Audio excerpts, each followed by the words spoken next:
Andrés Silva. ये क्या हुआ है? मैं आपको सूरत हाल थोड़ी एक्सप्लेन करना चाहता हूँ। फिलहाल सूरत हाल ये है कि पोजीशन है वो बड़ी दिलचस्प और अहम भी है। बात करना बहुत जरूरी है। एआई समिट में हिस्सा लेने के लिए दुनिया के कई बड़े राष्ट्राध्यक्ष भारत पहुंचे हुए हैं, लेकिन ब्राजील के राष्ट्रपति के साथ जिस तरह की ट्यूनिंग भारत के प्रधानमंत्री की दिख रही है वो वाकई में अप्रत्याशित है। किसी को भी नहीं पता यहाँ पे एआई पे पता क्या यूज हो रहा है। हाँ। व्हाट्सएप पे जाते हैं जी मेरी तस्वीर का बैकग्राउंड चेंज कर दें, हाँ। जी मेरे आगे पिज्जा रख दें। किसका नुकसान हुआ? वो तो पाकिस्तान का नुकसान हुआ है ना। That was the original program. दीन-ए-इकराम कुछ इंतहाई आम तरीन डेवलपमेंट्स हैं। पाकिस्तान के जियोपॉलिटिकल चैलेंजेस कम होने का नाम नहीं ले रहे। लेकिन उससे पहले हम जरा आलमी सूरत हाल का जायजा ले लें, क्योंकि इंटरनेशनल सिचुएशन और इंटरनेशनल रिलेशन से पीएम मोदी को देखते ही लूला ने गले लगा लिया। लगातार दोनों एक दूसरे से बातचीत करते हुए नजर आए और एक दूसरे का पीठ थपथपाते हुए नजर आए। इस तस्वीर में देखिए कि कैसे दोनों अगल बगल बैठे हुए हैं और हाथों में हाथ पकड़े हुए हैं। पीएम नरेंद्र मोदी और लूला के बीच की ये ट्यूनिंग की तस्वीरें आप देख लीजिए, कैसे दोनों एक दूसरे से इतने भीड़ भाड़ में बातचीत करते हुए नजर आ रहे हैं। देख लेना, हमारे से ज्यादा internationally offices head office headquarter India में है। अच्छा, गुलाम नहीं है ना वो। गुलाम नहीं है। क्यों गुलाम नहीं है? गुलाम नहीं है, उन्होंने IMF से कर्जा नहीं लेते वो। अच्छा। दूसरा उधर जमहूरियत है, वो मार्शल नहीं लगता। यहाँ पे इतने सारे लोग हैं, किसी को अगर मौका मिलेगा ना किसी की पीठ में चुरा खोपने का या उसको धोखा देने का, फ्रॉड करने का, हाँ। तो वो पीछे नहीं हटेगा। साथियों, भारत AI को किस दृष्टि से देखता है उसका स्पष्ट प्रतिबिंब इस समिट की थीम में है। सर्वजन हिताय, सर्वजन सुखाय, welfare for all, happiness of all. वहां से लेकर अब तक हम 2026 में पहुंच गए हैं और बिल आखिर वो जो चाहता था ऐसा लगता है कि वो होने जा रहा है। पाकिस्तान कहाँ खड़ा है आज? तकरीबन 44% से ज्यादा आबादी हमारी सतह गुर्बत से नीचे, यानी कि वो लोग 11 करोड़ प्लस लोग जिनको ये नहीं पता अगला खाना हमारा कहाँ से आएगा।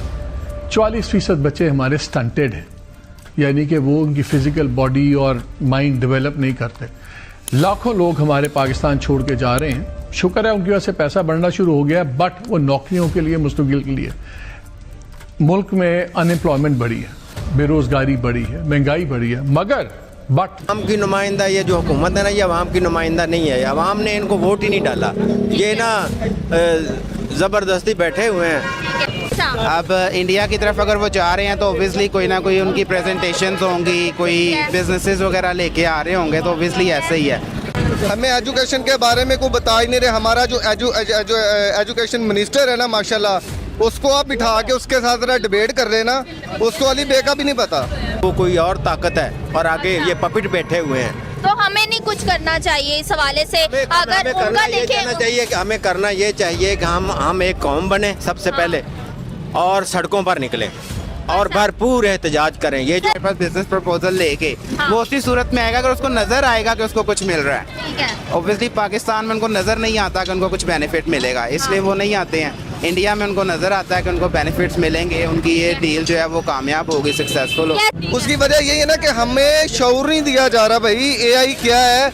एआई की ना पे यहाँ पे कोई इंस्टीट्यूशन है ना एक गवर्नमेंट लेवल पे हमें बताया जाता है एआई सीखें। एआई एक अच्छी चीज़ है। इंडिया जो है ना, इंडिया है तो हमारा दुश्मन मुल्क, लेकिन वो IT के शोबे में भी बहुत आगे जा चुका है। ठीक है, जितना पैसा सऊदी अरेबिया तेल से पैसे कमाता है ना, वो IT के शोबे में वो इतना पैसा बना लेते हैं एक साल में। नरेंद्र मोदी और लूला के बीच जिस तरह से बातचीत हो रही होती है उसे देखकर ऐसा लगता है काफी गंभीरता से बातचीत हो रही है।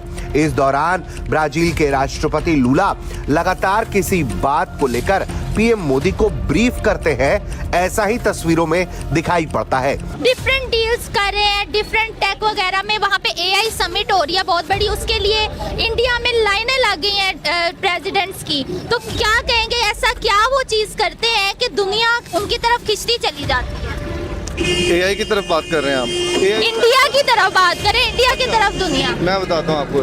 फर्स्ट ऑफ ऑल तो ये बात है कि वो आप ओवरऑल देख लेना, हमारे से ज़्यादा internationally office head office headquarter India में है। अच्छा उसकी वजह यह है कि वहाँ पे एक तो इन्वेस्टर बैठे हुए हैं अच्छा और वो अपनी आवाम को कुछ देना भी चाहते हैं। ठीक है। हालांकि वहाँ की पॉपुलेशन हमसे ज़्यादा है। हाँ। हमारे इधर आ जाके क्या है जी 3000 दे दो 2000 दे दो, हमें जो है ना एजुकेशन पे नहीं लगाया हुआ इन लोगों ने। हाँ।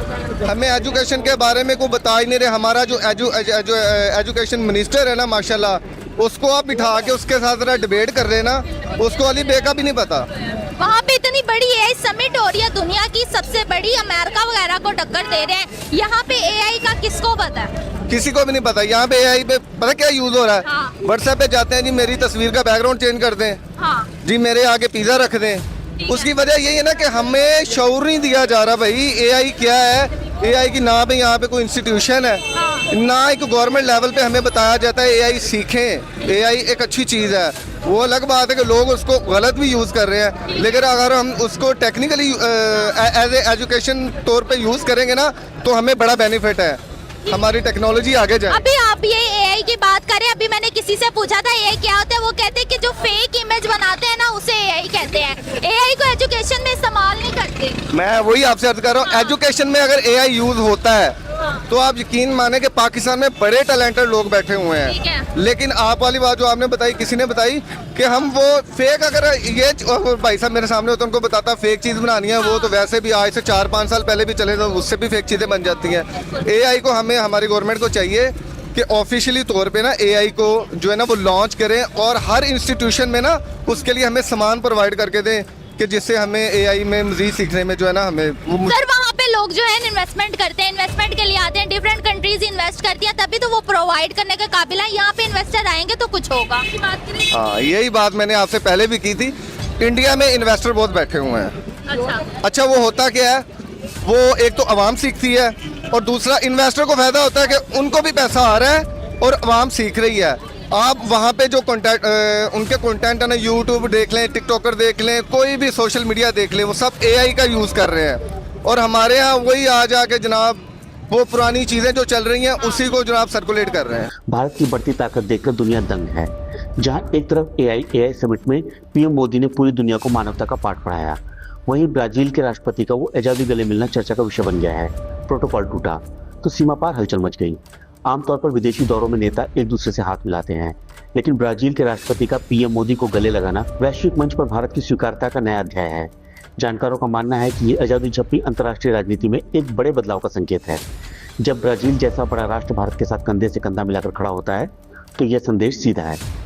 ग्लोबल साउथ की कमान अब भारत के हाथों में है, जैसे ये तस्वीरें सोशल मीडिया पर वायरल हुई। सीमा पार यानी पाकिस्तान में सन्नाटा पसर गया।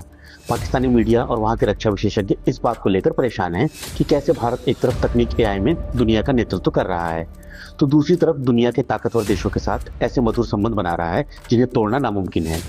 वहां के गलियारों में चर्चा है कि भारत की प्रचंड विदेश नीति ने पाकिस्तान को कूटनीतिक रूप से बिल्कुल अलग थलग कर दिया है।